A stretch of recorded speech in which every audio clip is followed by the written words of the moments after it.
Hello friends, இந்த வீடியோவில் நம்ம ஒரு சின்ன கதை கேட்கலாம் வாங்க. இது என்ன கதை அப்படின்னு பார்த்தோம்னா, வாழ்க்கையில் நம்ம பிறரை நம்பிட்டு முன்னேறாமல் ஜெயிக்காமல் இருக்கிறத விட நம்மளை நம்ம நம்பினோம்னா கண்டிப்பாக வாழ்க்கையில் முன்னேறலாம். அதற்கான ஒரு சின்ன கதை தான் இது. ஒரு நீர்வீழ்ச்சி, அங்கே நீர் பாய்ந்து கொண்டிருக்கிறது. அந்த நீர்வீழ்ச்சியோட அழகை 2 தேவதைகள் ரசிச்சுட்டு இருக்காங்க. அந்த நேரத்தில் அனிலஸ் பறவை ஒன்று அங்கே வருது. அந்த அனிலஸ் பறவையை பார்த்த உடனே தேவதைகளுக்கு ரொம்பவே சந்தோஷம். நம்ம பாக்கியம் செஞ்சுருக்கணும். 12 வருஷத்துக்கு ஒரு முறை தான் இந்த அனிலஸ் பறவை இந்த இடத்துக்கு நீராடும் அப்படின்னு 2 தேவதைகளும் அந்த அனிலஸ் பறவையை பார்த்த மகிழ்ச்சியில் பேசிட்டு இருக்காங்க. இந்த பறவை தேவதைகளை பார்த்த உடனே ரொம்பவே ஆனந்தம் அடைஞ்சிக்கிட்டு, நம்ம இந்த இடத்துல தேவதைகள் இருக்காங்க, அவங்கள பார்த்துட்டோம் அப்படின்ற மகிழ்ச்சியில் நீராட போகுது. நீர்வீழ்ச்சியோடைய வேகம் அதிகரிக்கிறதுனால அந்த பறவைக்கு தண்ணியில் கொஞ்சம் ஆபத்து ஏற்பட்டு விட்டது.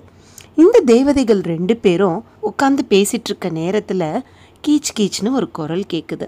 நான் தண்ணியில் மாட்டிக்கிட்டேன், என்ன கொஞ்சம் யாராவது காப்பாத்துங்க அப்படிங்கிற மாதிரியான ஒரு குரல். உடனே இந்த தேவதைகள் 2 பேருமே என்ன பண்ணுறாங்க அப்படின்றது தான் கதை. என்ன பண்ணுறாங்க, ஒரு தேவதை என்ன சொல்லுது, நான் தான் அந்த அனிலஸ் பறவையை போய் காப்பாற்றுவேன், அந்த பாக்கியம் எனக்கு தான் வேணும் அப்படின்னு சொல்லுது. இன்னொரு பறவை என்ன சொல்லுது, முடியாது முடியாது, நான் உனக்கு விட்டு கொடுக்கவே மாட்டேன், என்ன ஆனாலும் சரி நான் தான் அந்த பறவையை போய் காப்பாற்றுவேன், அந்த அனிலஸ் பறவையை காப்பாற்றுற பாக்கியம் எனக்கு தான் கிடைக்கணும், நான் உனக்கு விட்டு கொடுக்கவே மாட்டேன் அப்படின்னு சொல்லுது. மறுபடியும் இந்த பறவை ஒன்று பேச அந்த பறவை ஒன்று பேச மாறி மாறி போட்டி போட்டுட்டு சண்டை போட்டுட்டு இருக்காங்க. யாருமே காப்பாற்ற போகலை. சடனாக பார்த்தா அந்த பறவை பக்கத்தில் உட்காந்துட்ருக்கு. நீங்கள் 2 பேரும் சண்டை போட வேணாம், என்னுடைய முயற்சினால் நானே போராடி வெளியே வந்துட்டேன், நீங்கள் சண்டை போடுறத நிறுத்திடுங்க அப்படின்னு சொல்லுது. உடனே அந்த தேவதைகள் 2 பேருக்குமே ரொம்பவே தலைகுனிவு ஏற்பட்டு விட்டது.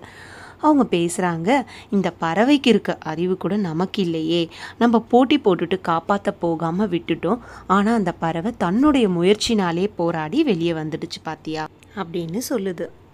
இப்படி தாங்க வாழ்க்கையிலையும் பல பேர் நம்ம என்ன நினைக்கிறோம் அப்படின்னா, பிறர் நமக்கு உதவி செய்வாங்க, பிறர் நம்ம முன்னேறத்துக்கு உதவியாக இருப்பாங்க, இப்படியெல்லாம் நினைக்கிறோம். ஆனால் நம்மளை நம்ம நம்பினா கண்டிப்பாக வாழ்க்கையில் முன்னேறலாம். முயற்சி திருவினையாக்கும் அப்படின்னு சொல்லுவாங்க.